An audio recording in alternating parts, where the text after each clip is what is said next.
ਸਰਦਾਰ ਈਸਰ ਸਿੰਘ ਜੋ ਆਪਣੇ ਆਪ ਨੂੰ ਤੇਲੰਗਾਨਾ ਸਟੇਟ ਦਾ ਸੀਨੀਅਰ ਐਡਵੋਕੇਟ ਦੱਸਦਾ ਹੈ।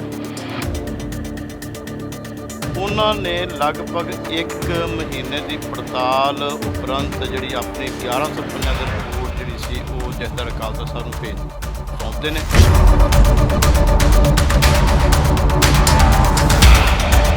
ਕਰੀ ਜਥੇਦਾਰ ਗਿਆਨੀ ਹਰਪ੍ਰੀਤ ਸਿੰਘ ਜੋ ਕਿ ਆਪਣੇ ਆਪ ਨੂੰ ਅਕਾਲੀ ਫੂਲਾ ਸਿੰਘ ਦੇ ਵਾਰਸ ਸਮਝਦੇ ਨੇ, ਉਹਨਾਂ ਨੇ ਫੌਰੀ ਜਿਹੜੀ 5 ਸਭਾ ਦੀ ਇਕੱਤਰਤਾ ਬੁਲਾਈ।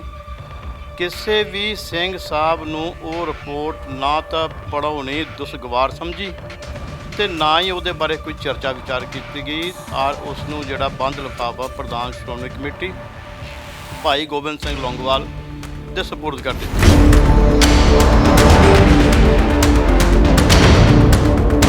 ਸਮਝ ਨਹੀਂ ਆਉਂਦੀ ਇਹ ਅਜਿਹਾ ਫੈਸਲਾ ਕਿਵੇਂ ਤੇ ਕਿਉਂ ਹੋਇਆ, ਜਦ ਕਿ ਸਬ ਕਮੇਟੀ ਜਿਹੜੀ ਪੜਤਾਲੀਆ ਕਮਿਸ਼ਨ ਸੀ ਉਹਦੇ ਵਿੱਚ ਰੂਪ ਸਿੰਘ ਨੂੰ ਮੁੱਖ ਦੋਸ਼ੀ ਗਰਦਾਨਿਆ ਗਿਆ।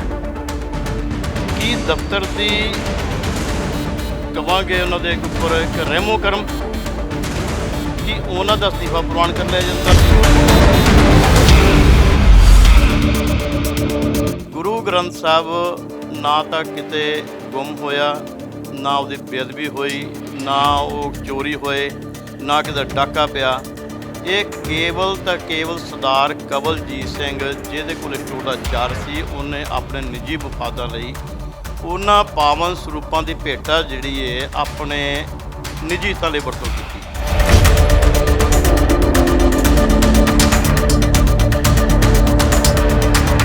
ਯਾਨੀ ਹਰਪ੍ਰੀਤ ਸਿੰਘ ਦੇ ਬਿਆਨ ਨੇ ਇਹ ਪਾਵਨ ਸਰੂਪ ਕਦੇ ਛਪੇ ਹੀ ਨਹੀਂ, ਇਹ ਪਾਵਨ ਸਰੂਪ ਕਦੇ ਲਾਪਤਾ ਨਹੀਂ ਹੋਏ ਜੀ। ਇਹ ਮਾਮਲਾ ਬੇਅਦਬੀ ਦਾ ਵਾ। ਉਹ ਭਲੇ ਮਾਨਸੋ, ਜਦ ਮਾਮਲਾ ਬੇਅਦਬੀ ਦਾ ਨਹੀਂ, ਜੋ ਗੁੰਮ ਨਹੀਂ ਹੋਏ, ਚੋਰੀ ਨਹੀਂ ਹੋਏ, ਮਾਮਲਾ ਜਿਹੜਾ ਵਾ ਭ੍ਰਿਸ਼ਟਾਚਾਰ ਦਾ ਹੈ, ਤੇ ਜਿਹੜਾ ਭ੍ਰਿਸ਼ਟ ਅਧਿਕਾਰੀ ਹੈ, ਕਰਮਚਾਰੀ, ਉਹਦੇ ਖਿਲਾਫ ਕਾਰਵਾਈ ਕਿਉਂ ਨਹੀਂ ਕਰਦੇ ਹੋ?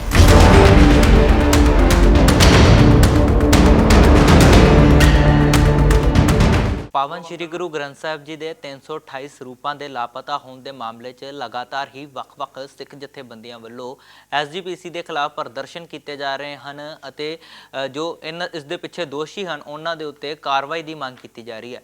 ਦੂਜੇ ਪਾਸੇ ਐਸਜੀਪੀਸੀ ਵੱਲੋਂ ਬਣਾਈ ਇੱਕ ਸਬ ਕਮੇਟੀ ਦੀ ਰਿਪੋਰਟ ਅਨੁਸਾਰ ਪਿਛਲੇ ਦਿਨੀ ਐਸਜੀਪੀਸੀ ਦੀ ਮੀਟਿੰਗ ਹੋਈ, ਜਦੋਂ ਅੰਤਰਿਮ ਕਮੇਟੀ ਦੇ ਮੈਂਬਰਾਂ ਦੇ ਨਾਲ ਮੀਟਿੰਗ ਹੋਈ, ਉਸ ਦੇ ਵਿੱਚ ਜੋ ਪਹਿਲਾਂ ਤੋਂ ਹੀ 9 ਅਧਿਕਾਰੀ ਜਿਹੜੇ ਆ ਸਸਪੈਂਡ ਕੀਤੇ ਹੋਏ ਸੀ, ਉਹਨਾਂ ਦੇ ਵਿੱਚੋਂ 7 ਅਧਿਕਾਰੀਆਂ ਨੂੰ ਡਿਸਮਿਸ ਕਰ ਦਿੱਤਾ ਗਿਆ ਹੈ, ਜਿਸ ਦੇ ਵਿੱਚੋਂ 2 ਅਧਿਕਾਰੀਆਂ ਦੀ ਇੱਕ ਵੱਖਰੀ ਸਬ ਕਮੇਟੀ ਬਣਾ ਦਿੱਤੀ ਗਈ ਹੈ।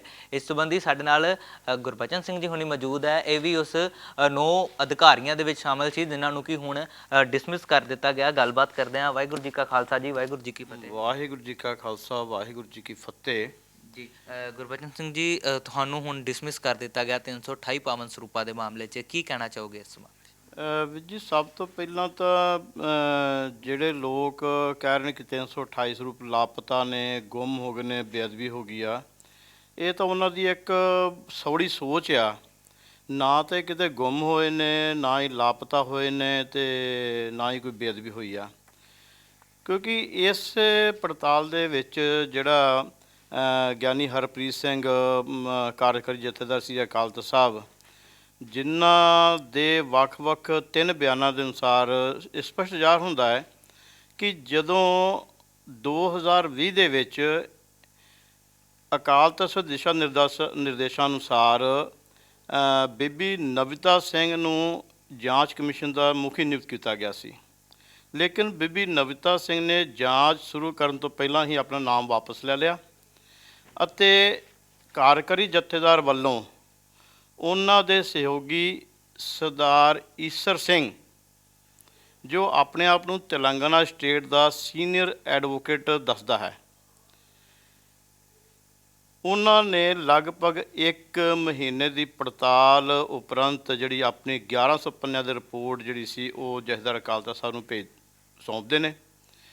ਔਰ ਕਾਰਜਕਾਰੀ ਜਥੇਦਾਰ ਗਿਆਨੀ ਹਰਪ੍ਰੀਤ ਸਿੰਘ ਜੋ ਕਿ ਆਪਣੇ ਆਪ ਨੂੰ ਅਕਾਲੀ ਫੂਲਾ ਸਿੰਘ ਦੇ ਵਾਰਸ ਸਮਝਦੇ ਨੇ, ਉਹਨਾਂ ਨੇ ਫੌਰੀ ਜਿਹੜੀ 5 ਸਭਾ ਦੀ ਇਕੱਤਰਤਾ ਬੁਲਾਈ। ਕਿਸੇ ਵੀ ਸਿੰਘ ਸਾਹਿਬ ਨੂੰ ਉਹ ਰਿਪੋਰਟ ਨਾ ਤਾਂ ਪੜ੍ਹਾਉਣੀ ਦੁਸ਼ਗਵਾਰ ਸਮਝੀ ਅਤੇ ਨਾ ਹੀ ਉਹਦੇ ਬਾਰੇ ਕੋਈ ਚਰਚਾ ਵਿਚਾਰ ਕੀਤੀ ਗਈ ਔਰ ਉਸ ਨੂੰ ਜਿਹੜਾ ਬੰਦ ਲਿਫਾਫਾ ਪ੍ਰਧਾਨ ਸ਼੍ਰੋਮਣੀ ਕਮੇਟੀ ਭਾਈ ਗੋਬਿੰਦ ਸਿੰਘ ਲੌਂਗੋਵਾਲ ਦੇ ਸਪੁਰਦ ਕਰ ਦਿੱਤੀ। ਭਾਈ ਗੋਬਿੰਦ ਸਿੰਘ ਲੌਂਗੋਵਾਲ ਨੇ ਵੀ ਬੜੀ ਸਿਆਣਪ ਦੇ ਨਾਲ ਅੰਤਰੰਗ ਕਮੇਟੀ ਦੀ ਹੰਗਾਮੀ ਇਕੱਤਰਤਾ ਸ੍ਰੀ ਗੁਰੂ ਰਾਮਦਾਸ ਮੈਡੀਕਲ ਕਾਲਜ ਅੰਮ੍ਰਿਤਸਰ ਵਿਖੇ ਬੁਲਾਈ, ਜਿਸ ਦੇ ਵਿੱਚ ਉਸ ਪੜਤਾਲੀਆ ਰਿਪੋਰਟ ਦੀ ਕਾਪੀ ਨਾ ਤਾਂ ਕਿਸੇ ਮੈਂਬਰ ਅੰਤਰੰਗ ਕਮੇਟੀ ਨੂੰ ਭੇਜੀ, ਨਾ ਹੀ ਉਸ ਦੇ ਉੱਪਰ ਕੋਈ ਵਿਚਾਰ ਚਰਚਾ ਕੀਤੀ ਗਈ। ਔਰ ਆਪਣੇ ਮਤਾ ਨੰਬਰ 466 ਆਰਡਰ ਨੰਬਰ 1305 ਰਾਹੀਂ ਜਿਹੜੇ 12 ਕਰਮਚਾਰੀਆਂ ਦੇ ਉੱਪਰ ਵੱਡੀ ਕਾਰਵਾਈ ਕੀਤੀ, ਜਿਹੜੀ ਅਖਬਾਰਾਂ ਦੀ ਸੁਰਖੀਆਂ ਅਗਲੇ ਦਿਨ 28 ਅਗਸਤ 2020 ਨੂੰ ਸਾਹਮਣੇ ਆਈ। ਹੈਰਾਨਗੀ ਇਹ ਕਿ ਉਸ ਇਕੱਤਰਤਾ ਵਿੱਚ ਲਏ ਗਏ ਫੈਸਲੇ ਅਗਨੂੰ ਵੇਖਿਆ ਜਾਵੇ ਤਾਂ ਜਿੱਥੇ ਮੁੱਖ ਦੋਸ਼ੀ ਡਾਕਟਰ ਰੂਪ ਸਿੰਘ ਨੂੰ ਬਤੌਰ ਮੁੱਖ ਸਕੱਤਰ ਹੋਣ ਦੀ ਜ਼ਿੰਮੇਵਾਰੀ ਨਾਇਤ ਕਰਦਿਆਂ ਉਹਨਾਂ ਨੂੰ ਦੋਸ਼ੀ ਕਰਾਰ ਦਿੱਤਾ ਗਿਆ, ਲੇਕਿਨ ਉਸੇ ਮਤੇ ਦੇ ਵਿੱਚ ਉਹਨਾਂ ਵੱਲੋਂ ਸਵੈ ਇੱਛਾ ਅਨੁਸਾਰ ਜਿਹੜਾ ਵਾ ਆਪਣੀ ਸੇਵਾ ਤੋਂ ਤਿਆਗ ਪੱਤਰ ਦਿੱਤਾ ਜਾਂਦਾ ਵਾ ਔਰ ਉਹ ਪ੍ਰਵਾਨ ਵੀ ਹੋ ਜਾਂਦਾ ਹੈ। ਪ੍ਰਵਾਨ ਵੀ ਹੋ ਗਿਆ ਤਿਆਗ ਪੱਤਰ, ਉਸੇ ਕਮੇਟੀ ਦੇ ਵਿੱਚ ਉਸੇ ਵਿੱਚੋਂ ਦੋਸ਼ੀ ਗਰਦਾਨਿਆ ਗਿਆ, ਉਹਦੇ ਖਿਲਾਫ ਭਾਗੀ ਕਾਰਵਾਈ ਕਰਨ ਦਾ ਹੀ ਫੈਸਲਾ ਲਿਆ। ਸਮਝ ਨਹੀਂ ਆਉਂਦੀ ਇਹ ਅਜਿਹਾ ਫੈਸਲਾ ਕਿਵੇਂ ਤੇ ਕਿਉਂ ਹੋਇਆ, ਜਦ ਕਿ ਸਬ ਕਮੇਟੀ ਜਿਹੜੀ ਪੜਤਾਲੀਆ ਕਮਿਸ਼ਨ ਸੀ ਉਹਦੇ ਵਿੱਚ ਤਾਂ ਰੂਪ ਸਿੰਘ ਨੂੰ ਮੁੱਖ ਦੋਸ਼ੀ ਗਰਦਾਨਿਆ ਗਿਆ। ਕੀ ਦਫ਼ਤਰ ਦੀ ਕਵਾਂਗੇ ਉਹਨਾਂ ਦੇ ਉੱਪਰ ਇੱਕ ਰਹਿਮੋ ਕਰਮ ਕਿ ਉਹਨਾਂ ਦਾ ਅਸਤੀਫਾ ਪ੍ਰਵਾਨ ਕਰ ਲਿਆ ਜਾਂਦਾ, ਫਿਰ ਉਹਦੀ ਸਬ ਕਮੇਟੀ ਬਣਾਈ ਜਾਂਦੀ ਹੈ, ਅਤੇ ਇੱਕ ਸ਼੍ਰੀਮਾਨ ਸਾਡੇ ਨੇ ਸਰਦਾਰ ਮਹਿੰਦਰ ਸਿੰਘ ਗਿੱਲ ਐਲ ਸ਼੍ਰੋਮਣੀ ਗੁਰਦੁਆਰਾ ਪ੍ਰਬੰਧਕ ਕਮੇਟੀ, ਉਹਨਾਂ ਨੇ ਆਪਣੀ ਰਿਪੋਰਟ ਵਿੱਚ ਕਹਿੰਦੇ ਨੇ ਕਿ ਇਸ ਬੰਦੇ ਨੇ ਇਖਲਾਕੀ ਤੌਰ 'ਤੇ ਅਸਤੀਫਾ ਦੇ ਦਿੱਤਾ ਔਰ ਪ੍ਰਵਾਨ ਹੋ ਚੁੱਕਾ ਹੈ ਅਤੇ ਹੁਣ ਵਧੇਰੇ ਹੋਰ ਕਾਰਵਾਈ ਦੀ ਲੋੜ ਨਹੀਂ। ਉਹ ਐਲਏ ਕਿਸ ਨੁਕਤੇ ਨਾਲ ਇਹ ਗੱਲ ਕਹਿ ਰਿਹਾ ਵਾ, ਇਹ ਤਾਂ ਉਹ ਦੱਸ ਸਕਦਾ ਹੈ। ਸਾਡੀ ਵੀ ਹੈਰਾਨਗੀ ਹੈ, ਸਾਰੇ ਸਿੱਖ ਜਗਤ ਦੀ ਹੈਰਾਨਗੀ ਹੈ। ਉਹੀ ਰੂਪ ਸਿੰਘ ਜਦੋਂ ਮੈਂ ਕੈਨੇਡਾ ਤੋਂ ਵਾਪਸ ਆਉਂਦਾ ਹੈ ਪੜਤਾਲ ਦੇ ਵਿੱਚ ਅਤੇ ਕਹਿੰਦਾ ਕਿ ਮੈਂ ਇਕਾਂਤਵਾਸ ਤੋਂ ਬਾਹਰ ਆ ਕੇ ਇਹਦੇ ਜਿਹੜਾ ਵਾ ਖੁਲਾਸੇ ਕਰਾਂਗਾ, ਲੇਕਿਨ ਅੱਜ ਤੱਕ ਖੁਲਾਸੇ ਨਹੀਂ ਕੀਤੇ ਗਏ। ਪਤਾ ਨਹੀਂ ਕੀ ਕਾਰਨ, ਕੀ ਦਬਾਅ ਉਹਨਾਂ ਦੇ ਉੱਤੇ। ਚਲੋ ਖੈਰ, ਸਮਾਂ ਲੰਮਾ। ਮੇਰੀ ਨਿਯੁਕਤੀ ਪ੍ਰੈਸ ਐਂਡ ਪਬਲੀਕੇਸ਼ਨ ਵਿਭਾਗ ਵਿਖੇ 27 ਜੁਲਾਈ 2020 ਨੂੰ ਬਤੌਰ ਮੀਤ ਸਕੱਤਰ ਕੀਤੀ ਜਾਂਦੀ ਹੈ। ਔਰ ਇਹ ਮਸਲਾ ਜਿਹੜਾ ਹੈ, ਜਿਹੜਾ ਈਸ਼ਰ ਸਿੰਘ ਨੇ ਉਜਾਗਰ ਕੀਤਾ, 328 ਸਰੂਪ ਜਿਹੜੇ ਨੇ ਉਹ ਲਾਪਤਾ ਨੇ, ਗੁੰਮ ਨੇ ਜਾਂ ਬੇਅਦਬੀ ਹੋਈ ਆ, ਲੇਕਿਨ ਆਪਣੀ ਪੜਤਾਲ ਦੇ ਵਿੱਚ ਜ਼ਿਕਰ ਹੈਗਾ ਕਿ ਇਹ ਇੱਕ ਗਬਨ ਦਾ ਮਾਮਲਾ ਹੈ, ਇੱਕ ਭ੍ਰਿਸ਼ਟਾਚਾਰ ਦਾ ਮਾਮਲਾ ਹੈ।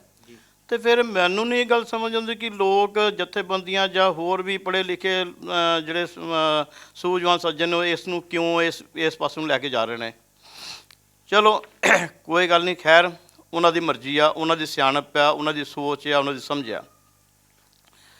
ਗੁਰੂ ਗ੍ਰੰਥ ਸਾਹਿਬ ਨਾ ਤਾਂ ਕਿਤੇ ਗੁੰਮ ਹੋਇਆ, ਨਾ ਉਹਦੀ ਬੇਅਦਬੀ ਹੋਈ, ਨਾ ਉਹ ਚੋਰੀ ਹੋਏ, ਨਾ ਕਿਤੇ ਡਾਕਾ ਪਿਆ।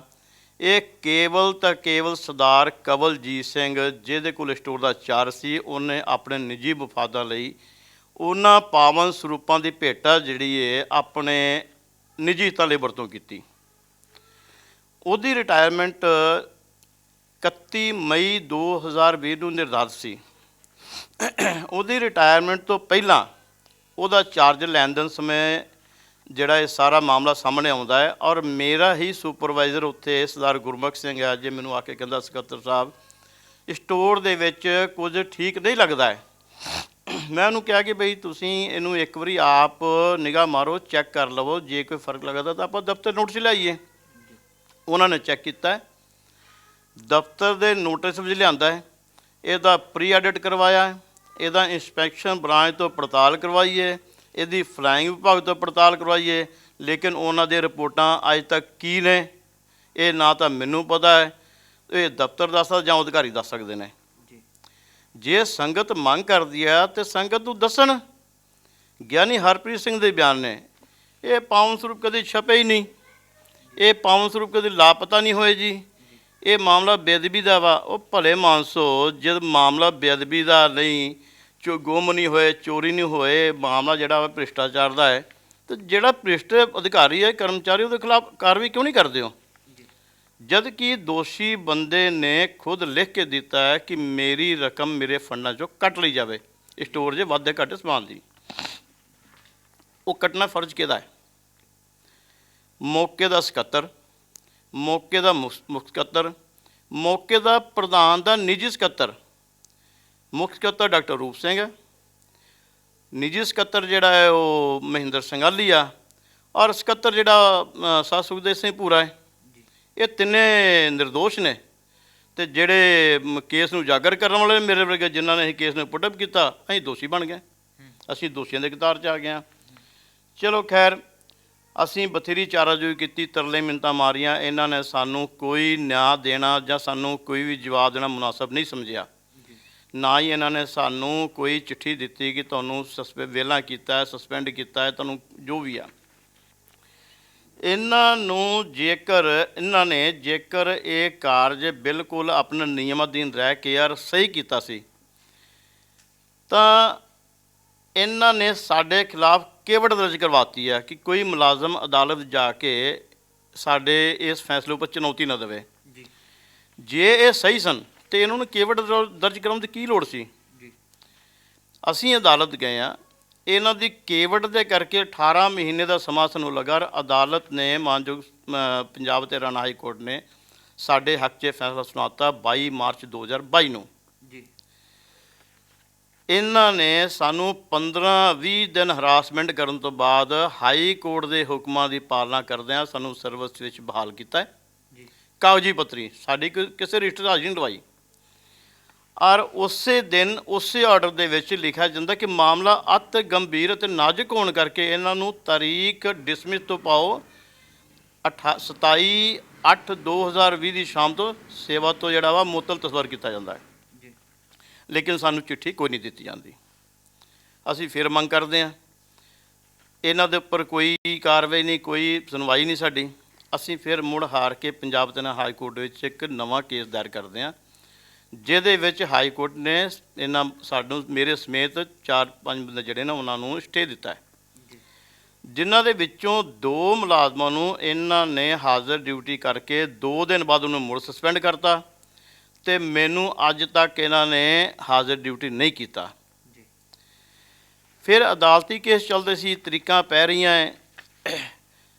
ਵੇਖਣ ਵਾਲੀ ਗੱਲ ਇਹ ਹੈ ਕਿ ਮੈਂ ਇੱਕ ਸਧਾਰਨ ਵਕੀਲ ਦੇ ਰਾਹੀਂ ਹਾਈ ਕੋਰਟ 'ਚ ਪੇਸ਼ ਹੋ ਰਿਹਾ, ਔਰ ਮੇਰਾ ਇੱਕ ਵਕੀਲ ਆ, ਔਰ ਮੇਰੇ ਕੇਸ ਦੇ ਅਗੇਂਸਟ ਸ਼੍ਰੋਮਣੀ ਗੁਰਦੁਆਰਾ ਪ੍ਰਬੰਧਕ ਕਮੇਟੀ ਵੱਲੋਂ 5-7 ਵਕੀਲ ਦੀ ਇੱਕ ਫੌਜ ਖੜੀ ਕੀਤੀ ਜਾਂਦੀ ਹੈ, ਜਿਹਦੇ ਵਿੱਚ ਅਸ਼ੋਕ ਭਾਨ, ਇੱਕ ਸਾਬਕਾ ਜੱਜ ਸੁਪਰੀਮ ਕੋਰਟ, ਉਹਨਾਂ ਦਾ ਬੇਟਾ ਅਕਸ਼ੇ ਭਾਨ, ਸੀਨੀਅਰ ਐਡਵੋਕੇਟ ਪੰਜਾਬ ਤੇ ਹਰਿਆਣਾ ਹਾਈ ਕੋਰਟ, ਜਿਨ੍ਹਾਂ ਦੀ ਇੱਕ ਪੇਸ਼ੀ ਦੀ ਜਿਹੜੀ ਕੀਮਤ ਆ ਉਹ ਹੈਗੀ 3 ਲੱਖ ਰੁਪਈਆ।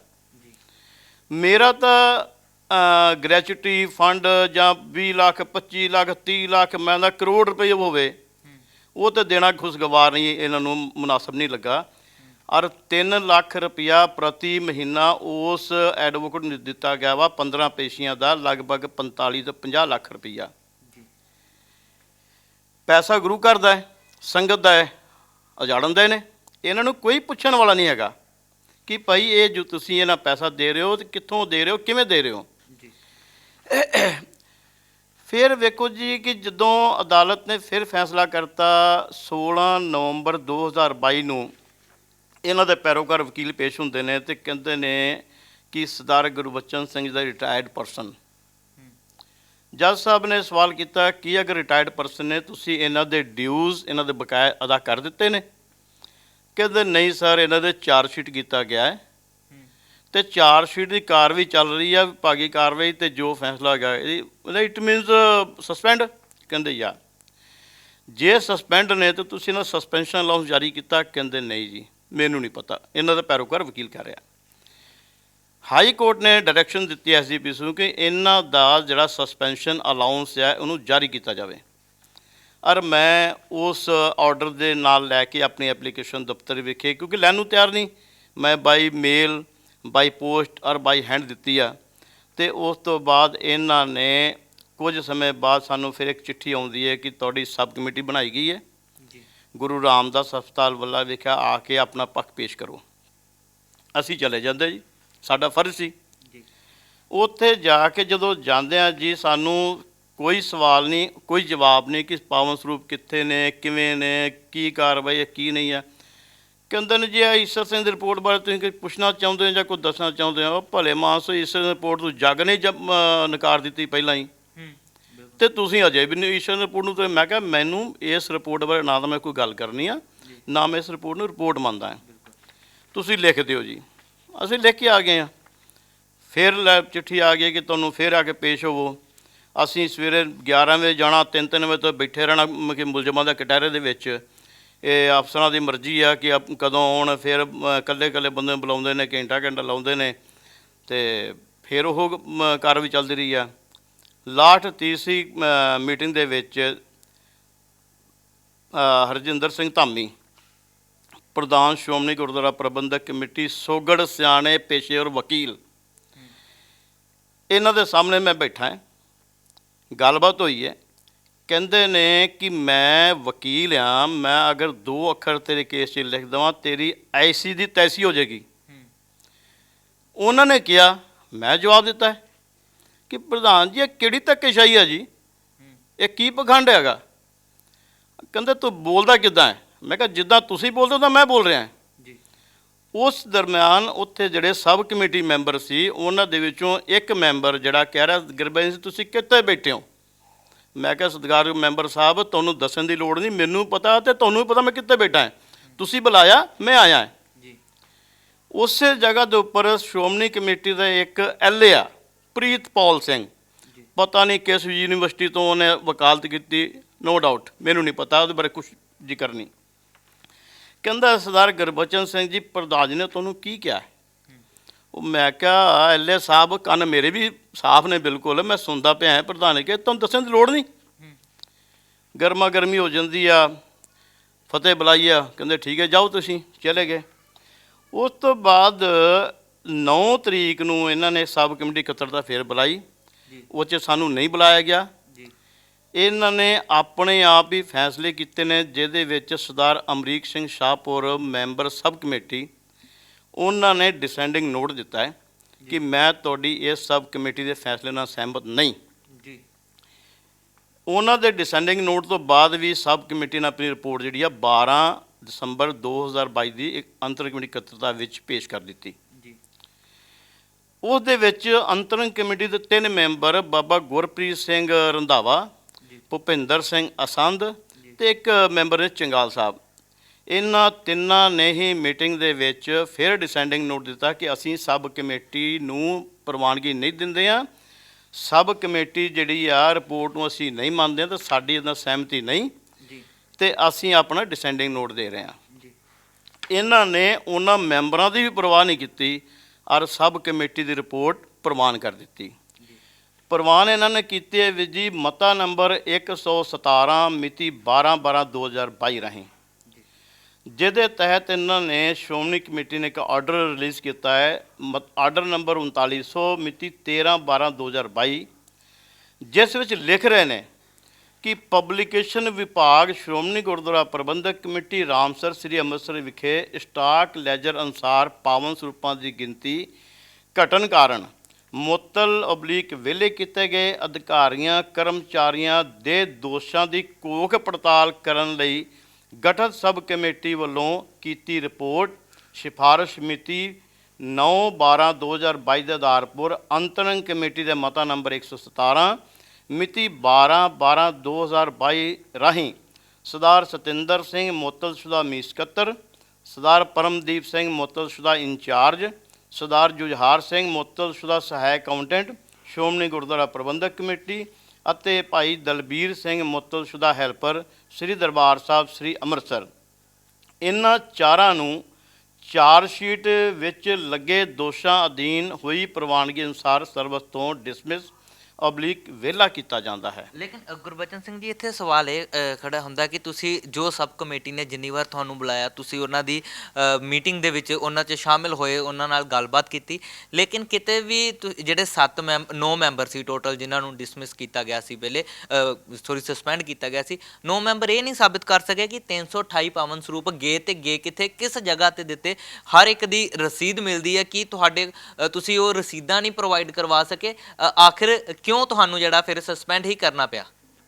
ਗੱਲ ਇਹ ਹੈ ਕਿ ਜਥੇਦਾਰ ਅਕਾਲ ਤਖ਼ਤ ਸਾਹਿਬ ਕਾਰਜਕਾਰੀ ਗਿਆਨੀ ਹਰਪ੍ਰੀਤ ਸਿੰਘ ਅਕਾਲੀ ਫੂਲਾ ਸਿੰਘ ਦਾ ਵਾਰਿਸ, ਉਹਦੇ 3 ਬਿਆਨ ਨੇ, ਔਰ ਪ੍ਰਧਾਨ ਸ਼੍ਰੋਮਣੀ ਗੁਰਦੁਆਰਾ ਪ੍ਰਬੰਧਕ ਕਮੇਟੀ ਵੀ ਕਹਿ ਰਿਹਾ ਹੈ ਕਿ ਇਹ ਗਬਨ ਦਾ ਆਪਣਾ ਬੇਅਦਬੀ ਦਾ ਮਾਮਲਾ ਨਹੀਂ, ਇਹ ਗਬਨ ਕੀਤੇ ਗਏ ਨੇ, ਇਹ ਭ੍ਰਿਸ਼ਟਾਚਾਰ ਦਾ ਮਾਮਲਾ ਹੈ। ਲੇਕਿਨ ਇੱਥੇ ਗੁਰਬਚਨ ਸਿੰਘ ਜੀ, ਅਸੀਂ ਦੱਸ ਦਈਏ ਕਿ ਬਹੁਤ ਸਾਰੇ ਪਿੰਡਾਂ 'ਚ ਜਾਂ ਬਹੁਤ ਸਾਰੇ ਘਰਾਂ ਦੇ ਵਿੱਚ ਸਰੂਪ ਮਿਲਦੇ ਆ, ਕਈ ਸਿੱਖ ਜਥੇਬੰਦੀਆਂ ਜਾਂਦੀਆਂ, ਉਹਨਾਂ ਸਰੂਪਾਂ ਨੂੰ ਨਜ਼ਦੀਕੀ ਗੁਰਦੁਆਰਾ ਸਾਹਿਬ ਵਿੱਚ ਲੈ ਜਾਇਆ ਜਾਂਦਾ। ਤੁਹਾਡੇ ਇੱਥੇ ਗੁਮਟਾਲੇ ਦੀ ਗੱਲ ਕਰ ਰਹੀ ਹੈ, ਤੇ ਇੱਥੋਂ ਵੀ ਪਿਛਲੇ ਦਿਨੀ ਇੱਕ ਸਰੂਪ ਜਿਹੜਾ ਹੈ ਸਤਕਾਰ ਕਮੇਟੀ ਵੱਲੋਂ ਨਜ਼ਦੀਕੀ ਗੁਰਦੁਆਰੇ ਵਿੱਚ ਲਿਜਾਇਆ ਗਿਆ।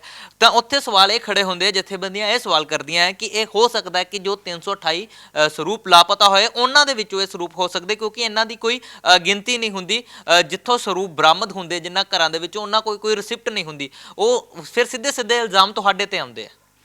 ਬੇਨਤੀ ਹੈ ਕਿ ਜਿਹੜੇ ਜਥੇਬੰਦੀਆਂ ਇਹ ਗੱਲ ਕਹਿ ਰਹੀਆਂ ਵਾ, ਉਹਨਾਂ ਦੀ ਅਗਿਆਨਤਾ ਹੈ, ਮੂਰਖਤਾ ਹੈ ਜੀ, ਕਿ ਜਿਹੜੇ ਗੱਲ ਕਹਿ ਰਹੇ ਕਿ ਇਹਨਾਂ ਦਾ ਕੋਈ ਲੇਖਾ ਜੋਖਾ ਨਹੀਂ ਹੁੰਦਾ ਵਾ।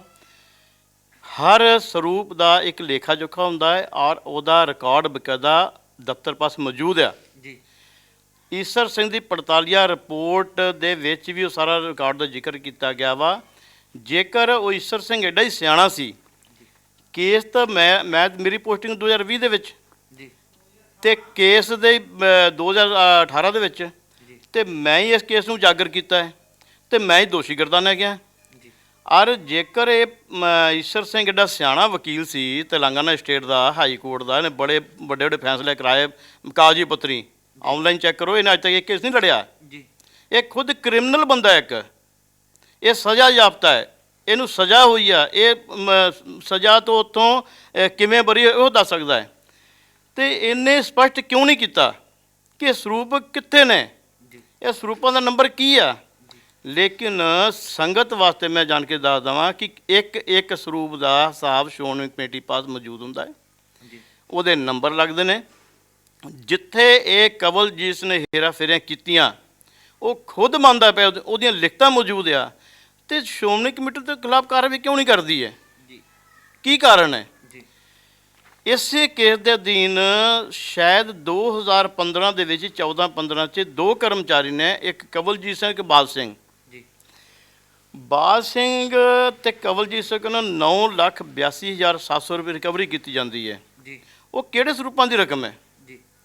ਹੈਰਾਨਗੀ ਦੀ ਗੱਲ ਹੈ ਕਿ ਬਾਲ ਸਿੰਘ ਦੇ ਕੋਲ ਸ਼ਾਇਦ ਕੁਝ ਰਿਕਾਰਡਿੰਗ ਵੀ ਆ ਗਿਆ ਵਾ, ਮੈਂ ਵੀ ਸੁਣੀਆਂ ਵਾ, ਮੀਡੀਆ 'ਚ ਆਈ ਹੈ ਕਿ ਕਵਲਜੀਤ ਸਿੰਘ ਪੈਸੇ ਵਰਤਦਾ ਰਿਹਾ, ਔਰ ਉਹਦੀ ਲੈਣ ਦੇਣ ਦੀ ਜਿਹੜੀ ਆ, ਉਹਦੀ ਟੈਲੀਫੋਨ ਦੀ ਵਾਰਤਾ ਵਾ, ਉਹ ਉਹਨੇ ਚਲਾਈ ਹੈ।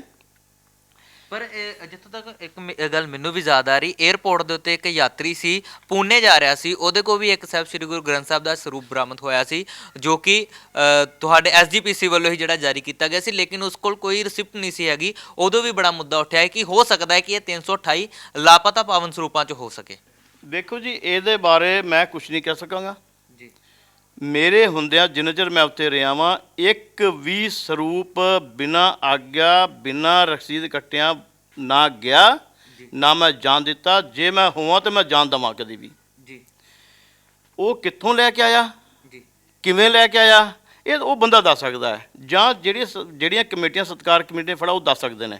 ਪਰ ਸਵਾਲ ਤੇ ਫਿਰ ਪੈਦਾ ਹੁੰਦਾ ਹੈ ਨਾ, ਜਥੇਬੰਦੀਆਂ 'ਚ ਸਵਾਲ ਤੇ ਖੜੇ ਹੁੰਦੇ ਹੀ ਆ ਕਿ ਜੇ ਇਹਦਾ ਹਿਸਾਬ ਨਹੀਂ ਮਿਲਦਾ ਪਿਆ ਤਾਂ ਹੋ ਸਕਦਾ ਇਹ ਉਹੀ 328 ਸਰੂਪਾਂ 'ਚ ਹੋਵੇ। ਬੇਨਤੀ ਕਰ ਰਿਹਾ ਜੀ, ਉਹ ਬੇਨਤੀ ਕਰ ਰਿਹਾ ਕਿ ਪ੍ਰਧਾਨ ਸ਼੍ਰੋਮਣੀ ਕਮੇਟੀ ਵੀ ਕਹਿ ਰਿਹਾ, ਜਥੇਦਾਰ ਕਾਰਜਕਾਰੀ ਜਥੇਦਾਰ ਅਕਾਲ ਤਖ਼ਤ ਸਾਹਿਬ ਵੀ ਕਹਿ ਰਿਹਾ ਵਾ, ਤੇ ਜਨਤਕ ਕਰਨ ਕਿਉਂ ਨਹੀਂ ਕਰਦੇ ਨੇ? ਜਿਹੜੀ ਸੰਗਤ ਦੀ ਕਚਹਿਰੀ 'ਚ ਸੰਗਤ ਆਵਾਜ਼ ਦੇ ਰਹੀ ਆ ਕਿ ਸਾਨੂੰ ਜਿਹੜਾ ਵਾ ਸਾਥ ਦਿੱਤਾ ਜਾਵੇ, ਇਹ ਕਹਿੰਦੇ ਕਿ ਬੇਅਦਬੀ ਨਹੀਂ ਆ, ਚੋਰੀ ਨਹੀਂ ਹੋਈ, ਫਲਾਣ ਨਹੀਂ ਆ, ਟਿੰਕੇ ਦਿੱਤੇ ਨਹੀਂ ਗਏ ਨੇ, ਤੇ ਭਲੇ ਮਾਨਸੋ ਕਲੀਅਰ ਕਰੋ, ਦੱਸੋ ਸੰਗਤ ਨੂੰ ਕਿਉਂ ਖਰਾਬ ਕਰਦੇ ਪਏ ਹੋ? ਗਲਤੀਆਂ ਤੁਹਾਡੀਆਂ ਤੇ ਭੁਗਤਾਉਂ ਤੁਸੀਂ ਦੇ ਨਿਰਦੋਸ਼ ਮੁਲਾਜ਼ਮਾਂ ਨੂੰ। ਉਹਦੇ ਵਿੱਚ ਦੇਖੋ, ਫਿਰ ਮੈਂ ਉੱਥੇ ਆ ਜਾਵਾਂ ਕਿ ਇਸ ਆਰਡਰ ਦੇ ਵਿੱਚ ਪਹਿਲਾਂ 4 ਬੰਦਿਆਂ ਨੂੰ ਇਹਨਾਂ ਨੇ ਡਿਸਮਿਸ ਕਰਤਾ ਹੈ, ਠੀਕ ਹੈ ਜੀ। ਜਿਹੜੇ ਅਸਲ ਦੋਸ਼ੀ ਸੀ ਉਹਨੂੰ ਫਿਰ ਛੱਡ ਰਹੇ ਨੇ।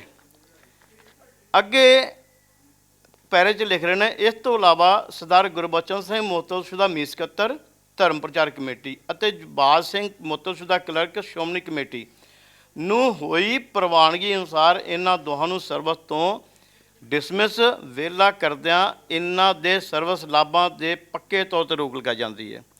ਉਹ ਕਿਹੜਾ ਕਾਨੂੰਨ ਆ, ਸਾਨੂੰ ਦੱਸੋ ਤਾਂ ਸਹੀ। ਸਿੱਖ ਗੁਰਦੁਆਰਾ ਐਕਟ 1925 ਦੇ ਤਹਿਤ ਬਣੀ ਗੁਰਦੁਆਰਾ ਸਰਵਿਸ ਲਈ ਜਿਹੜੇ ਸਰਵਿਸ ਰੂਲ ਨੇ, ਨਿਯਮ ਉਪਨਿਯਮ ਨੇ, ਪ੍ਰਬੰਧ ਸਕੀਮ ਨੇ, ਕਿੱਥੇ ਲਿਖਿਆ ਹੈ? ਚਲੋ ਜੇਕਰ ਤੁਸੀਂ ਫੈਸਲਾ ਕਰਨਾ ਹੀ ਤੇ ਅਕਲ ਨੂੰ ਹੱਥ ਮਾਰ ਲਵੋ, ਉਹਨੂੰ ਪੜ੍ਹੋ ਕਿ ਐਕਟ ਕੀ ਕਹਿੰਦਾ ਸਾਡਾ। ਪੱਕੇ ਤੌਰ 'ਤੇ ਰੋਕ ਲਗਾਈ ਜਾਂਦੀ ਹੈ। ਖਾਲਾ ਜੀ ਦਾ ਵਾੜਾ 39 ਸਾਲ ਦੀ ਸਰਵਿਸ ਮੈਂ ਕੀਤੀ ਆ। ਮੇਰੀ ਸਰਵਿਸ ਰਿਕਾਰਡ ਦੇ ਵਿੱਚ ਅਗਰ 1 ਰੁਪਏ ਦਾ ਜੁਰਮਾਨਾ, ਵਾਰਨਿੰਗ ਜਾਂ ਕਿਸੇ ਕੋਲ ਕੋਤਾਹੀ ਸਾਬਤ ਕਰ ਦੇਣ ਤੇ ਮੈਂ ਸਭ ਕੁਝ ਛੱਡਿਆ। ਫਿਰ ਉਸ ਤੋਂ ਬਾਅਦ ਦੇਖੋ ਕਿ ਇਸੇ ਵਿੱਚ ਇੱਕ ਫੈਸਲਾ ਲਿਖਦੇ ਕਿ ਇਸ ਤੋਂ ਇਲਾਵਾ ਸਰਦਾਰ ਕਵਲਜੀਤ ਸਿੰਘ ਸਾਬਕਾ ਸਹਾਇਕ ਸੁਪਰਜ ਪਬਲੀਕੇਸ਼ਨ ਵਿਭਾਗ ਜਿਹੜੇ ਦੋਸ਼ੀ ਆ, ਸ਼੍ਰੋਮਣੀ ਗੁਰਦੁਆਰਾ ਪ੍ਰਬੰਧਕ ਕਮੇਟੀ ਨੂੰ ਸਬ ਕਮੇਟੀ ਵੱਲੋਂ ਸਰਵਿਸ ਲਾਭਾਂ ਵਿੱਚੋਂ ਸ੍ਰੀ ਗੁਰੂ ਗ੍ਰੰਥ ਸਾਹਿਬ ਦੇ ਡਾਕਟਰ ਈਸਰ ਸਿੰਘ ਦੀ ਰਿਪੋਰਟ ਅਨੁਸਾਰ ਘਟਦੇ 328 ਪਾਵਨ ਸਰੂਪਾਂ ਦੀ ਬਣਦੀ ਭੇਟਾ ਕੱਟ ਕੇ ਦਫ਼ਤਰ ਸ਼੍ਰੋਮਣੀ ਗੁਰਦੁਆਰਾ ਪ੍ਰਬੰਧਕ ਕਮੇਟੀ ਦੇ ਫੰਡਾਂ ਵਿੱਚ ਜਮ੍ਹਾਂ ਕਰਨ ਅਤੇ ਬਾਕੀ ਬਚਦੇ ਸਰਵਿਸ ਲਾਭਾਂ ਦੀ ਅਦਾਇਗੀ ਤੇ ਪੱਕੀ ਤੌਰ 'ਤੇ ਰੋਕ ਲਗਾਉਣ ਸੰਬੰਧੀ ਹੋਈ ਪ੍ਰਵਾਨਗੀ ਅਨੁਸਾਰ ਬਣਦੀ ਭੇਟਾ ਜਮ੍ਹਾਂ ਕਰਕੇ ਬਾਕੀ ਫੰਡਾਂ 'ਤੇ ਰੋਕ ਲਗਾਈ ਜਾਂਦੀ ਹੈ। ਚਲੋ ਮੰਨ ਲਿਆ। ਇਸੇ ਕੇਸ ਦੇ ਵਿੱਚ ਜਿਹੜੇ ਸੁਪਰਵਾਈਜ਼ਰ ਗੁਰਮੁਖ ਸਿੰਘ ਨੇ ਮੇਰੇ ਕੋਲ ਕੇਸ ਲੈ ਕੇ ਆਇਆ, ਉਹਨੂੰ 5 ਲੱਖ ਜੁਰਮਾਨਾ ਕੀਤਾ। ਉਹ ਰਕਮ ਕਾਹਦੀ ਆ? ਕਿਵੇਂ ਜੁਰਮਾਨਾ ਕਰਤਾ ਗਿਆ? ਕੀ ਇਮਾਨਦਾਰੀ ਨਾਲ ਡਿਊਟੀ ਕਰਨੇ ਦਾ ਰੋਜ਼ਾਨਾ ਦੇ ਰਹੇ ਨੇ? 9,82,700 ਰੁਪਏ ਪਹਿਲਾਂ ਤੁਸੀਂ ਕੱਟਿਆ 2 ਮੁਲਾਜ਼ਮਾਂ ਕੋਲੋਂ, ਕਾਹਦਾ ਹੈ? ਕਿ ਗੁਰਬਚਨ ਸਿੰਘ ਜੀ, ਤੁਹਾਡੀ ਡਿਊਟੀ ਦੌਰਾਨ ਤੁਸੀਂ ਕਿੰਨੇ ਸਾਹਿਬ ਸ੍ਰੀ ਗੁਰੂ ਗ੍ਰੰਥ ਸਾਹਿਬ ਜਿਹੜੇ ਆ ਉਹ ਸੰਗਤ ਨੂੰ ਦਿੱਤੇ ਆ, ਉਹਦੀਆਂ ਕੀ ਰਸੀਦਾਂ? ਕੀ ਤੁਸੀਂ ਉਹਦੇ ਬਾਰੇ ਡਾਟਾ ਨਹੀਂ ਆਪਣੇ ਕੋਲ ਰੱਖਿਆ? ਉਹ ਐਸਜੀਪੀਸੀ ਨੂੰ ਡਾਟਾ ਨਹੀਂ ਦਿੱਤਾ ਜਾਂ ਸਬ ਕਮੇਟੀ ਨੂੰ ਡਾਟਾ ਨਹੀਂ ਦਿੱਤਾ? ਦੇਖੋ ਜੀ, ਗੱਲ ਹੈ ਕਿ ਮੈਂ ਬਤੌਰੇ ਮੀਤ ਸਕੱਤਰ ਸਾਂ, ਡਾਟਾ ਰੱਖਣਾ ਮੇਰਾ ਕੰਮ ਨਹੀਂ, ਡਾਟਾ ਨੂੰ ਚੈੱਕ ਕਰਨਾ ਇੰਚਾਰਜ ਦਾ ਕੰਮ ਆ। ਇਸੇ ਕੜੀ ਦੇ ਵਿੱਚ ਸਰਦਾਰ ਦਲਬੀਰ ਸਿੰਘ ਜਿਹੜੇ ਇਹਨਾਂ ਨੇ ਵਿਹਲੇ ਕੀਤੇ ਨੇ, ਉਹਦੇ ਕੋਲ ਕੱਲੀ ਰਸੀਦ 45 ਕਮਿਸ਼ਨ ਨੂੰ ਵਿਖਾਈ ਗਈ ਆ। ਦਫ਼ਤਰ ਕੋਲ ਵੀ ਹੈਗਾ, ਦਫ਼ਤਰ ਕੋਲ ਰਿਕਾਰਡ ਮੌਜੂਦ ਹੈ, ਲੈਜ਼ਰਾਂ ਮੌਜੂਦ ਹੈ, ਕੈਸ਼ ਬੁੱਕਾਂ ਮੌਜੂਦ ਆ, ਉਹਦੇ ਡੁੱਚ ਮੌਜੂਦ ਨੇ। ਉਹ ਇਸ ਤੋਂ ਬਾਅਦ ਇਹਨਾਂ ਨੇ ਕੀ ਲੈਣਾ ਹੋਰ? ਫਿਰ ਤੁਹਾਨੂੰ ਹੀ ਕਿਉਂ ਬਲੀ ਦਾ ਬੱਕਰਾ ਬਣਾਇਆ ਗਿਆ? ਫਿਰ ਤੁਸੀਂ ਨਹੀਂ, ਤੁਹਾਡੇ ਨਾਲ 7 ਜਾਣੇ ਹੋਰ ਜਿਹੜੇ ਡਿਸਮਿਸ ਕਰਤੇ, ਫਿਰ ਤੁਹਾਨੂੰ ਹੀ ਕਿਉਂ ਨਿਸ਼ਾਨਾ ਬਣਾਇਆ ਗਿਆ? ਗੱਲ ਇਹ ਹੈ ਕਿ ਜਿਹੜਾ ਇਮਾਨਦਾਰੀ ਨਾਲ ਨੌਕਰੀ ਕਰੇਗਾ, ਜਿਹੜਾ ਬੋਲੇਗਾ, ਕਹਾਵਤ ਹੈ ਜਿਹੜਾ ਬੋਲੇ ਕੁੰਡਾ ਖੋਲੇ। ਅਸੀਂ ਬੋਲੇ, ਅਸੀਂ ਅੜੇ ਆ। ਠੀਕ ਹੈ ਜੀ। ਗੱਲ ਇਹ ਹੈ ਕਿ ਇਹਨਾਂ ਨੇ ਤੇ ਆਪਣੇ ਕੀ ਕਹਿੰਦੇ ਪਾਪਾ ਨੂੰ ਲੁਕਾ ਰਹੇ ਨੇ। ਮੈਂ ਜਿੱਦਣ ਹੁਣ ਸਭ ਕੀ ਮੀਟਿੰਗ ਹੋਈ ਨੇ, ਮੈਂ ਉਦੋਂ ਕਿਹਾ, ਮੈਂ ਕਿਹਾ ਪ੍ਰਧਾਨ ਜੀ ਮੁਬਾਰਕ ਹੋਵੇ, ਜਿਹੜਾ ਕੰਮ ਤੁਸੀਂ 2.5 ਸਾਲ ਪਹਿਲਾਂ ਕਰਨਾ ਸੀ, ਜਿਹੜਾ ਤੁਸੀਂ ਅੱਜ ਕਰ ਰਹੇ ਹੋ। ਤੇ ਪਰਮਾਤਮਾ ਤੁਹਾਨੂੰ ਸਮੱਤ ਬਖਸ਼ੇ। ਤੁਸੀਂ ਸੰਗਤ ਦੀ ਕਚਹਿਰੀ ਵਿੱਚ ਆਪਣੀ ਕੀਤੀ ਗਲਤੀ ਗੁਨਾਹਾਂ ਦੀ ਮੁਆਫੀ ਮੰਗੋ ਤੇ ਕਹੋ ਕਿ ਇਹ ਜਿਹੜਾ ਸੰਸਥਾ ਨੇ ਕੰਮ ਕੀਤਾ ਗਲਤ ਕੀਤਾ ਹੈ। ਜਿਹੜਾ ਦਾਗ ਇਹਨਾਂ ਨੇ ਸਾਡੇ ਮੱਥੇ ਤੇ ਲਗਾਤਾ ਹੈ, ਜਿਹੜਾ ਕਲੰਕ ਸਾਡੇ ਮੱਥੇ ਤੇ ਲਗਾਤਾ ਹੈ, ਇਹਨਾਂ ਦੇ ਵਿੱਚੋਂ ਸਣੇ ਗਿਆਨੀ ਹਰਪ੍ਰੀਤ ਸਿੰਘ ਜਿਹੜਾ ਆਪਣੇ ਆਪ ਨੂੰ ਅਕਾਲੀ ਫੂਲਾਂ ਦਾ ਵਾਰਸ ਸਮਝਦਾ ਹੈ, ਕਾਰਜਕਾਰੀ ਜਥੇਦਾਰ, ਗੋਬਿੰਦ ਸਿੰਘ ਲੌਂਗੋਵਾਲ, ਬੀਬੀ ਜਗੀ ਕੌਰ ਰਹਿ ਗਈ ਹੈ, ਹੁਣ ਹਰਜਿੰਦਰ ਸਿੰਘ ਧਾਮੀ ਆ। ਇਹ ਕੀ ਮੇਰੇ ਸਾਡੇ ਮੱਥੇ ਲੱਗ ਕਲੰਕ ਧੋ ਸਕਦੇ ਨੇ? ਇਹਨਾਂ 'ਚ ਹੈ ਹਿੰਮਤ? ਜੇ ਹਿੰਮਤ ਹੈ ਤੇ ਇਹ ਸਾਡੇ ਮੱਥੇ ਦੇ ਕਲੰਕ ਧੋ ਕੇ ਦੱਸਣ। ਫਿਰ ਦੇਖੋ ਇਸੇ ਆਰਡਰ ਦੇ ਵਿੱਚ ਇੱਕ ਲਾਈਨ ਇਹਨਾਂ ਨੇ ਪਾਈ ਆ, ਬੜੇ ਸਿਆਣੇ ਨੇ, ਪੇਸ਼ੇਵਰ ਵਕੀਲ ਹੈਗਾ, ਇਹਦੇ ਸਲਾਹਕਾਰ ਬਹੁਤ ਸਿਆਣੇ ਨੇ। ਕਹਿੰਦੇ ਨੇ ਕਿ ਮਤੇ ਦੀ ਮਨਸਾ ਅਨੁਸਾਰ ਉਕਤ ਸਾਰੇ ਵਿਅਕਤੀ ਸ੍ਰੀ ਅਕਾਲ ਤਖ਼ਤ ਸਾਹਿਬ ਵਿਖੇ ਪੇਸ਼ ਹੋ ਕੇ ਇਸ ਬਜਰ ਗਲਤੀ ਦੀ ਖਿਮਾ ਯਾਚਨਾ ਕਰਨ। ਉਹ ਭਲੇ ਮਾਨਸੋ, ਪਹਿਲਾਂ ਇਹ ਤਾਂ ਮੈਨੂੰ ਦੱਸੋ ਕਿ ਸਿੱਖ ਰਹਿਤ ਮਰਿਆਦਾ ਅਨੁਸਾਰ ਬਜਰ ਕੁਰੈਤ ਹੈ ਕਿਹੜੀ ਆ? ਬਜਰ ਗਲਤੀ ਕਿਹੜੀ ਆ? ਕੀ ਜਿਹੜੀਆਂ ਗਲਤੀਆਂ ਸਾਡੇ ਤੇ ਆਇਤ ਕਰ ਰਹੇ ਨੇ, ਇਹ ਵਾਕਈ ਬਜਰ ਕੁਰੈਤ ਹੈ ਜਾਂ ਬਜਰ ਗਲਤੀ ਆ? ਜੇਕਰ ਅਸੀਂ ਅਕਾਲ ਤਖ਼ਤ ਸਾਹਿਬ ਪੇਸ਼ ਹੋ ਕੇ ਆਪਣੀ ਬਜਰ ਗਲਤੀ ਖਿਮਾ ਯਾਚਨਾ ਕਰਦੇ ਕਿ ਅਸੀਂ ਦੋਸ਼ ਮੁਕਤ ਹੋ ਜਾਵਾਂਗੇ, ਸਾਡੇ ਮੱਥੇ ਤੇ ਲੱਗਾ ਕਲੰਕ ਧੁੱਪ ਜਾਵੇਗਾ। ਇਹਨਾਂ ਨੇ ਤਾਂ ਸਾਡੀ ਮਿੱਟੀ ਪਲੀਤ ਕਰਕੇ ਰੱਖ ਦਿੱਤੀ ਆ। ਮੈਂ ਇਹਨਾਂ ਨੂੰ ਬਾਰ-ਬਾਰ ਬਾਕੀ ਚੈਨਲਾਂ ਨਾਲ ਵੀ ਕਿਹਾ ਕਿ ਸ਼੍ਰੋਮਣੀ ਗੁਰਦੁਆਰਾ ਪ੍ਰਬੰਧਕ ਕਮੇਟੀ ਬੜੀ ਸਤਿਕਾਰਤ ਸੰਸਥਾ ਹੈ, ਬੜੀ ਕੁਰਬਾਨੀਆਂ ਨੇ ਹੋਣ ਚਾਹੀਏ।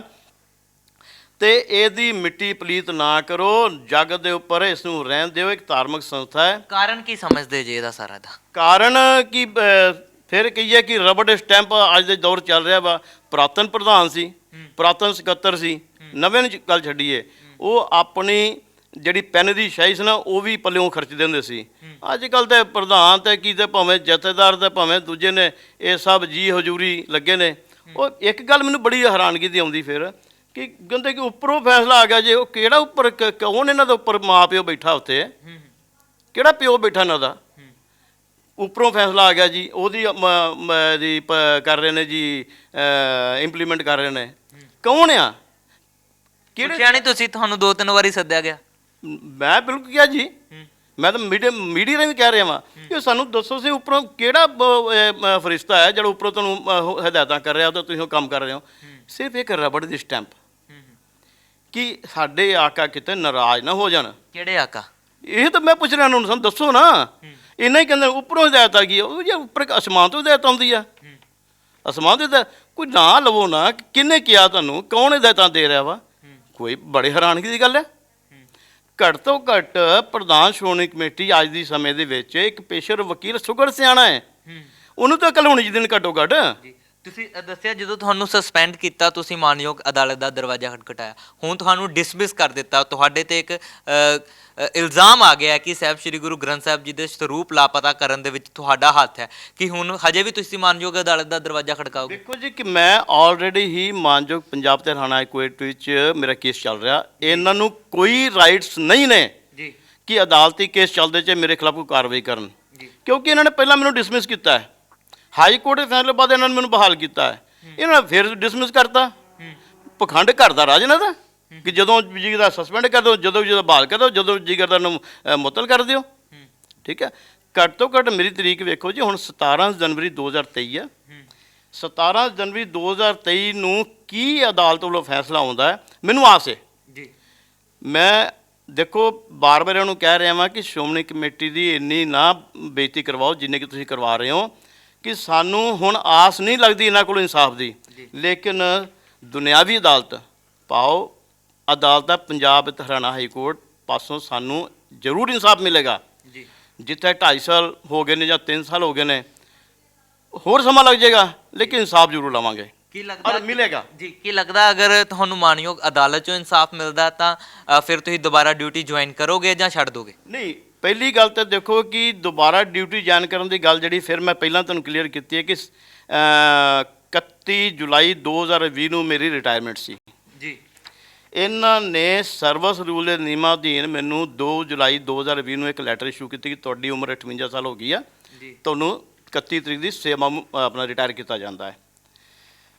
ਹੈਰਾਨਗੀ ਦੀ ਗੱਲ ਹੈ ਕਿ 31 ਜੁਲਾਈ 2020 ਦੀ ਦੁਪਹਿਰ ਜਦੋਂ ਮੈਂ ਗੁਰਦੁਆਰਾ ਰਾਮਸਰ ਸਾਹਿਬ ਵਿਖੇ ਅਖੰਡ ਪਾਠ ਦਾ ਭੋਗ ਪੈ ਰਿਹਾ ਸੀ, ਜਮਾ ਮਹਾਰਾਜ ਸ਼ੁਕਰਾਨਾ ਸਤਰ ਰਖਾਇਆ ਸੀ, ਉੱਥੇ ਮਹਿੰਦਰ ਸਿੰਘ ਆਲੀ ਤੇ ਸੁਖਦੇਵ ਸਿੰਘ ਭੂਰਾ ਆਉਂਦੇ ਨੇ ਔਰ ਸਿੰਘ ਸਾਹਿਬ ਗਿਆਨੀ ਗੁਰਬਚਨ ਸਿੰਘ ਨੂੰ ਮੁਖਾਤਬ ਹੋ ਕੇ ਉਹ ਲੈਟਰ ਦਿੰਦੇ ਨੇ ਕਿ ਪ੍ਰਧਾਨ ਜੀ ਨੇ ਇਹਨਾਂ ਦੀ ਸੇਵਾਵਾਂ ਨੂੰ ਮੁੱਖ ਰੱਖਦਿਆਂ ਇਹਨਾਂ ਦੀ ਸੇਵਾਵਾਂ ਨਿਰੰਤਰ ਜਾਰੀ ਰੱਖੀਆਂ ਜੀ।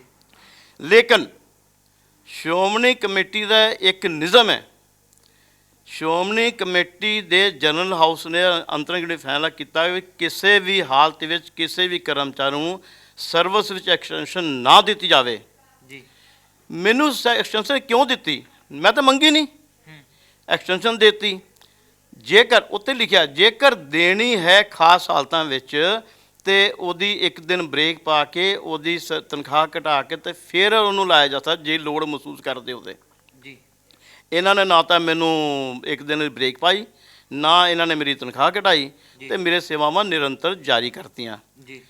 ਡਿਸਮਿਸ ਕਰਤਾ, ਅਦਾਲਤ ਗਏ, ਹਾਜ਼ਰ ਕਰਤਾ, ਅਦਾਲਤ ਗਏ ਆ, ਸਸਪੈਂਡ ਕਰਤਾ, ਅਦਾਲਤ 'ਚ ਆਲਰੇਡੀ ਅਸੀਂ ਹੈਗੇ ਆ।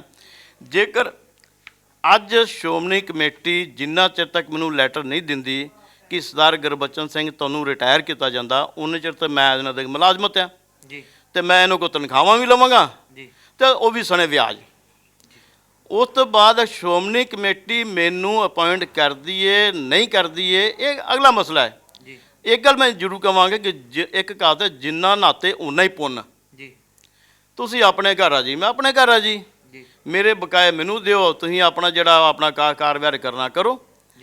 ਸਿਆਣਾ ਵਕੀਲ ਆ, ਇਹਨੂੰ ਹਰ ਨੁਕਤੇ ਕਾਨੂੰਨ ਦਾ ਪਤਾ ਹੈ, ਲੇਕਿਨ ਮੱਤ ਭ੍ਰਸ਼ਟ ਹੋਈ ਪਈ ਆ, ਬੁੱਧੀ ਭ੍ਰਸ਼ਟ ਹੋਈ ਪਈ ਆ। ਇੱਕ ਹੋਵੇ ਨਾ ਆਮ ਟੱਟੂ ਪੰਜੂ ਜਾਂ ਕਹਿ ਲਈਏ ਵਕੀਲ ਕਚਹਿਰੀ ਬੈਠਾ, ਮੋਹਰਾਂ ਲਾਈਆਂ, ਚਾਰ ਪੈਸੇ ਜੇ ਪਾਏ ਤੁਰ ਗਏ। ਇਹ ਤਾਂ ਸੰਸਥਾ ਦਾ, ਇੱਕ ਸਿੱਖ ਕੌਮ ਦੀ ਸਿਰਮੌਰ ਸੰਸਥਾ ਸ਼੍ਰੋਮਣੀ ਗੁਰਦੁਆਰਾ ਪ੍ਰਬੰਧਕ ਕਮੇਟੀ, ਉਹਦਾ ਮੁੱਖ ਸੇਵਾਦਾਰ ਆ। ਤੇ ਜੇ ਉਹਨੂੰ ਹੀ ਇੰਨੀ ਅਕਲ ਨਹੀਂ ਹੈਗੀ ਆ, ਤੇ ਬਾਕੀ ਮੈਂ ਤਾਂ ਮੁਲਾਜ਼ਮਾਂ ਅਧਿਕਾਰੀਆਂ ਦਾ ਕੀ ਹੋਏਗਾ? ਮੈਂ ਤਾਂ ਮੈਨੂੰ ਤਾਂ ਨਹੀਂ ਸਮਝ ਆਉਂਦੀ। ਅੱਜ ਸ਼੍ਰੋਮਣੀ ਕਮੇਟੀ ਇਸ ਕਗਾਰ 'ਤੇ ਖੜੀ ਹੈ। ਮੈਂ ਪਰਸੋਂ ਅਖਬਾਰ ਪੜ੍ਹ ਰਿਹਾ ਸੀ ਕਿ ਲਿਖ ਰਿਹਾ ਕਿ ਸ਼੍ਰੋਮਣੀ ਕਮੇਟੀ ਚਲਾਉਣ ਵਾਸਤੇ ਕੋਈ ਪੜ੍ਹਿਆ ਲਿਖਿਆ ਸਕੱਤਰ ਹੈ ਨਹੀਂ ਇਹਨਾਂ ਕੋਲ।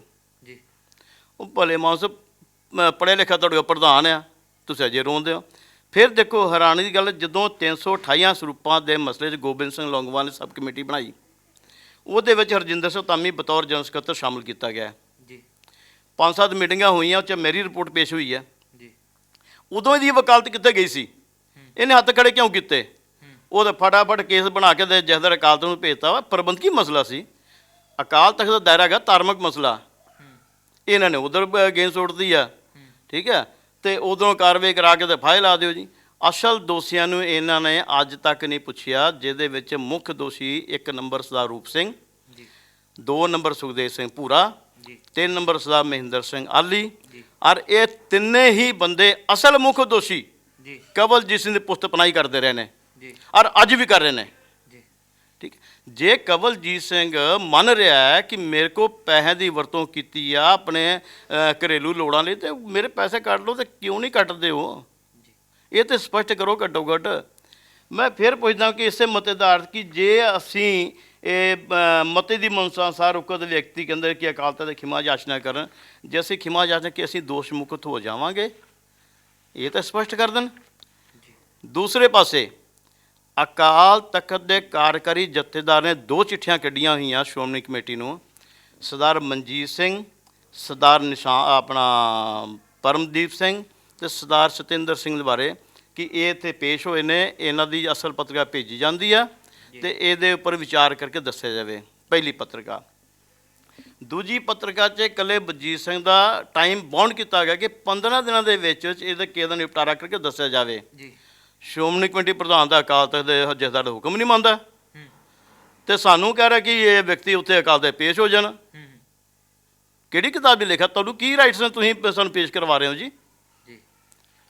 ਅਕਾਲ ਤਖ਼ਤ ਜਥੇਦਾਰ ਸਾਨੂੰ ਤਲਬ ਕਰੇ, ਫਿਰ ਵੇਖਾਂਗੇ ਅਸੀਂ ਜਾਣਾ। ਤੁਹਾਡੇ ਕਹਿ ਥੋੜ੍ਹੀ ਕਿ ਬਜਰ ਗਲਤੀ ਗੱਲ, ਜਾਂ ਤਾਂ ਸਾਨੂੰ ਕਲੀਅਰ ਕਰੋ ਕਿ ਸਿੱਖ ਰਹਿਤ ਮਤਲਬ ਕਿਹੜੀ ਬਜਰ ਗਣਾ ਤਾਂ ਕਿਹੜੀ ਬਜਰ ਗਲਤੀ ਕਿਹੜੀ ਆ। ਵਾਕਿਆ ਅਸੀਂ ਜੇ ਗਲਤੀ ਕੀਤੀ ਤਾਂ ਅਸੀਂ ਮੰਨਾਂਗੇ। ਅਸੀਂ ਗਲਤੀ ਕੀਤੀ ਨਹੀਂ ਤਾਂ ਧੱਕੇ ਨਹੀਂ ਆ ਬੈਲ ਮੁਝੇ ਮਾਰ, ਸਾਨੂੰ ਦੋਸ਼ੀ ਕਰਾਰ ਦੇ ਦਿਓ ਜੀ। ਬਹੁਤ ਧੰਨਵਾਦ ਜੀ। ਇਹ ਸੀ ਸਰਦਾਰ ਗੁਰਬਚਨ ਸਿੰਘ ਜੋ ਕਿ ਮੀਤ ਸਕੱਤਰ ਸੀ। ਤਾਂ ਹੁਣ ਐਸਜੀਪੀਸੀ ਵੱਲੋਂ 9 ਦੇ ਕਰੀਬ ਮੁਲਾਜ਼ਮਾਂ ਨੂੰ ਸਸਪੈਂਡ ਕੀਤਾ ਗਿਆ ਸੀ, ਜਿਨ੍ਹਾਂ ਵਿੱਚੋਂ 7 ਨੂੰ ਡਿਸਮਿਸ ਕਰ ਦਿੱਤਾ ਗਿਆ ਸੀ, ਜਿਨ੍ਹਾਂ ਦੇ ਵਿੱਚ ਸਰਦਾਰ ਗੁਰਬਚਨ ਸਿੰਘ ਹੋਣਾ ਦਾ ਵੀ ਜਿਹੜਾ ਨਾਮ ਹੈ। ਕੀ ਕਹਿਣਾ ਚਾਹੋਗੇ ਹੋਰ ਇਸ ਤੋਂ ਇਲਾਵਾ?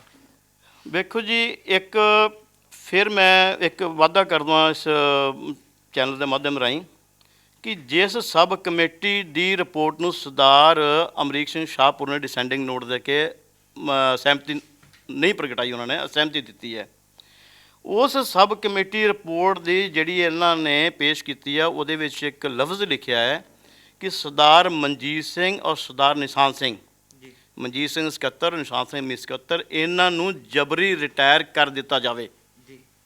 ਸਬ ਕਮੇਟੀ ਦਾ ਫੈਸਲਾ ਕਰੀਏ ਜਬਰੀ ਰਿਟਾਇਰ ਕਰ ਦਿੱਤਾ ਜਾਵੇ। ਅੰਤਰੰਗ ਕਮੇਟੀ ਉਹਦੇ ਖਿਲਾਫ ਸਬ ਕਮੇਟੀ ਬਣਾਤੀ ਜਾਂਦੀ ਹੈ।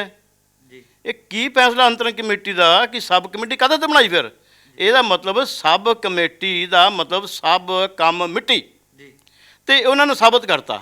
ਮੈਂ ਪਰਸੋਂ ਵੀ ਕਿਹਾ ਸੀ ਕਿ ਸਬ ਕਮੇਟੀ ਤੋਂ ਜਿਹੜੀਆਂ ਆਸਾਂ ਸੀ ਉਹ ਆਸਾਂ 'ਚ ਪਾਣੀ ਫਿਰ ਗਿਆ, ਕਿਉਂਕਿ ਸਾਨੂੰ ਆਸ ਨਹੀਂ। ਸਬ ਕਮੇਟੀ ਦਾ ਮਤਲਬ ਸਭ ਕੰਮ ਮਿੱਟੀ ਆ, ਤੇ ਇਹਨਾਂ ਨੇ ਸਬ ਕਮੇਟੀ ਦੇ ਫੈਸਲੇ ਦਾ ਵੀ ਇੱਥੇ ਫੜ ਕੇ ਫੇਰ ਕੇ ਰੱਖਤੀ। ਠੀਕ ਹੈ, ਮੈਂ ਤਾਂ ਦੇਖੋ ਫਿਰ ਇਹਨਾਂ ਨੂੰ ਬੇਨਤੀ ਕਰਾਂ ਹੱਥ ਜੋੜ ਕੇ ਸੰਗਤ ਦੀ ਕਚਹਿਰੀ ਵਿੱਚ ਕਿ ਤੁਸੀਂ ਇੰਨੀ ਕਿ ਖੇਡ ਆਉਣੀ ਬੰਦ ਕਰ ਦਿਓ ਹੁਣ, ਜਿੰਨੀ ਕਿ ਖੇਡ ਤੁਹਾਨੂੰ ਡਾਲੀ ਹੈ ਸੰਸਥਾ ਦੀ, ਇਸ ਤੋਂ ਉੱਪਰ ਕੁਛ ਨਹੀਂ ਹੈਗਾ। ਆਪਣੀ ਗਲਤੀ, ਆਪਣੇ ਗੁਨਾਹ ਉਹਨਾਂ ਨੂੰ ਕਬੂਲ ਕਰੋ। ਸੰਗਤ ਦੀ ਕਚਹਿਰੀ ਵਿੱਚ ਜੇ ਤੁਹਾਡੇ ਕੋਲ ਹਿਸਾਬ ਹੈਗਾ ਤਾਂ ਜਨਤਕ ਕਰੋ ਕਿ ਸਰੂਪ ਕਿੱਥੇ ਨੇ, ਕਿਵੇਂ ਨੇ, ਕਦੋਂ ਗਏ, ਉਹ ਪੈਸੇ ਕਿੱਦਾਂ ਵਰਤੇ ਗਏ ਨੇ। ਇੱਕ ਗਬਨ ਦਾ ਕੇਸ ਆ, ਨਾ ਕਿ ਬੇਅਦਬੀਆਂ ਦਾ, ਨਾ ਚੋਰੀ ਨਾ ਡਾਕਾ, ਇਹਨਾਂ ਦੇ ਸਾਰੇ ਬਿਆਨ ਆਉਂਦੇ ਨੇ। ਤੇ ਮੈਂ ਇਹਨਾਂ ਨੂੰ ਫੇਰ ਇੱਕ ਬੜੇ ਮਤਲਬ ਕਹਿੰਦੇ ਕਹਿ ਲਵਾਂ ਕਿ ਚਲੋ ਮੇਰੀ ਆਵਾਜ਼ ਇੱਕ ਕਹਿ ਲਈਏ, ਠੀਕ ਹੈ ਜੀ, ਕਿ ਹਲੀਮੀ ਇੱਕ ਬੇਨਤੀ ਕਰਾਂਗਾ ਕਿ ਇਹਨਾਂ ਨੂੰ ਅਕਲ ਨੂੰ ਹੱਥ ਮਾਰਨਾ ਚਾਹੀਦਾ ਤੇ ਸ਼੍ਰੋਮਣੀ ਕਮੇਟੀ ਬੜੀਆਂ ਕੁਰਬਾਨੀਆਂ ਨਾਲ ਹੋਣ ਚਾਹੀਏ ਤੇ ਇਹਦਾ ਜਿਹੜਾ ਵਾ ਰੁਤਬਾ ਬੜਾ ਉੱਚਾ ਤੇ ਸੁੱਚਾ ਹੈ, ਉਹਨੂੰ ਬਰਕਰਾਰ ਰੱਖਿਆ ਜਾਵੇ। ਤੇ ਇੱਕ ਕਹਾਵਤ ਹੈ ਕਿ ਇੱਕ ਗਲਤੀ ਕਰਨ ਪਿੱਛੇ 100 ਗਲਤੀਆਂ ਲਗਾਉਣ 100 ਗਲਤੀਆਂ ਕਰਨੀਆਂ ਪੈਂਦੀਆਂ, ਕਿ ਬਿਹਤਰ ਇਹ ਆ ਕਿ ਜਿਹੜੀ ਗਲਤੀ ਹੋ ਗਈ ਉਸ ਗਲਤੀ ਨੂੰ ਮੰਨ ਲੈਣਾ ਚਾਹੀਦਾ ਹੈ। ਮੰਨ ਕੇ ਕਹੋ ਕਿ ਸੰਸਥਾ ਨੇ ਦੇ ਪ੍ਰਧਾਨ ਭਾਵੇਂ ਗੋਬਿੰਦ ਸਿੰਘ ਲੌਂਗੋਵਾਲ ਹੈ, ਭਾਵੇਂ ਹਰਜਿੰਦਰ ਧਾਮੀਆ, ਇਹ ਗਲਤ ਫੈਸਲਾ ਹੋਇਆ ਵਾ ਔਰ ਈਸਰ ਸਿੰਘ ਦੀ ਰਿਪੋਰਟ ਨੂੰ ਪੰਥ ਨੇ ਪਹਿਲਾਂ ਹੀ ਖਾਰਜ ਕਰ ਦਿੱਤਾ ਹੈ ਜੀ। ਤੇ ਇਹ ਅਜੇ ਵੀ ਈਸਰ ਸਿੰਘ ਦੀ ਰਿਪੋਰਟ ਨੂੰ ਲਈ ਫਿਰਦੇ ਨੇ। ਇਹਨਾਂ ਦਾ ਫਰਜ਼ ਇਹ ਸੀ ਸਬ ਕਮੇਟੀ 'ਚ ਉਸ ਬਾਰੇ ਵਿਚਾਰ ਕਰਦੇ, ਪਾਵਨ ਸਰੂਪਾ ਇਹਨਾਂ ਨੇ ਅੱਜ ਤੱਕ ਵਿਚਾਰ ਨਹੀਂ ਕੀਤੀ ਜੀ। ਈਸਰ ਦੇ ਰਿਪੋਰਟ ਤੁਸੀਂ ਕਹਿਣਾ ਚਾਹੁੰਦੇ ਹੋ, ਕੁਝ ਪੁੱਛਣਾ ਚਾਹੁੰਦੇ, ਭਲੇ ਮਾਨਸੋ ਅਸੀਂ ਕਿਉਂ ਪੁੱਛੀਏ ਜਦੋਂ ਅਸੀਂ ਮੰਨਦੇ ਹੀ ਨਹੀਂ, ਪੰਥ ਨਹੀਂ ਮੰਨਦਾ ਉਹਨੂੰ। ਤੇ ਇਸ ਕਰਕੇ ਮੈਂ ਉਹਨਾਂ ਨੂੰ ਇੱਕ ਬੇਨਤੀ ਕਰਾਂਗਾ ਕਿ ਜਿੰਨਾ ਕਿ ਹੋ ਗਿਆ ਉਹਨਾਂ ਕੇ ਰਹਿਣ ਦਿਓ, ਇਸ ਤੋਂ ਅੱਗੇ ਹੋਰ ਖੇ ਨਾ ਉਡਾਓ, ਕਿਉਂਕਿ ਪੰਥ ਜਿਹੜਾ ਵਾ ਇਹ ਬੜਾ ਨਿਆਰਾ ਹੈ। ਇਹ ਗੁਰੂ ਨਾਨਕ ਦਾ ਨਿਰਮਲ ਪੰਥ ਸੀ। ਇਹਨਾਂ ਨੂੰ ਅੱਜ ਇਹਨਾਂ ਨੇ ਆਪਣੇ ਨਿੱਜੀ ਮਫਾਦਾਂ ਦੇ ਲਈ, ਆਪਣੇ ਅਕਾਵਾਂ ਨੂੰ ਖੁਸ਼ ਕਰਨ ਦੇ ਲਈ ਇਹ ਸੰਸਥਾ ਦਾ ਬੇੜਾ ਗਰ ਕਰ ਦਿੱਤਾ ਵਾ। ਤੇ ਰਹਿਮ ਕਰਨ, ਸੰਸਥਾ ਨੂੰ ਸੰਸਥਾ ਰਹਿਣ ਦੇਣ।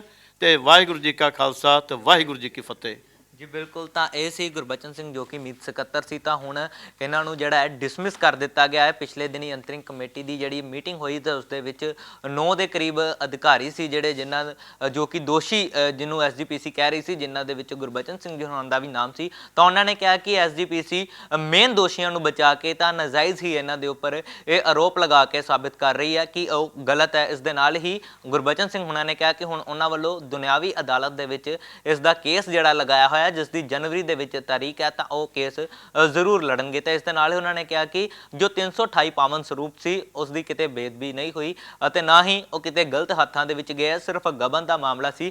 ਲੇਕਿਨ ਐਸਜੀਪੀਸੀ ਦੋਸ਼ੀਆਂ ਨੂੰ ਬਚਾਉਣ ਦੀ ਕੋਸ਼ਿਸ਼ ਕਰਕੇ ਉਹਨਾਂ ਦੇ ਉੱਪਰ ਜਿਹੜਾ ਹੈ ਬਲੀ ਦਾ ਬੱਕਰਾ ਜਿਹੜਾ ਹੈ ਬਾਕੀ 7 ਮੁਲਾਜ਼ਮਾਂ ਨੂੰ ਜਿਹੜਾ ਉਹ ਬਣਾਇਆ ਗਿਆ ਹੈ। ਕੈਮਰਾਮੈਨ ਪ੍ਰਦੀਪ ਦੇ ਨਾਲ ਮੁਕੇਸ਼ ਮਹਿਰਾ, ਦਾ ਅਨਮਿਊਟ, ਅੰਮ੍ਰਿਤਸਰ।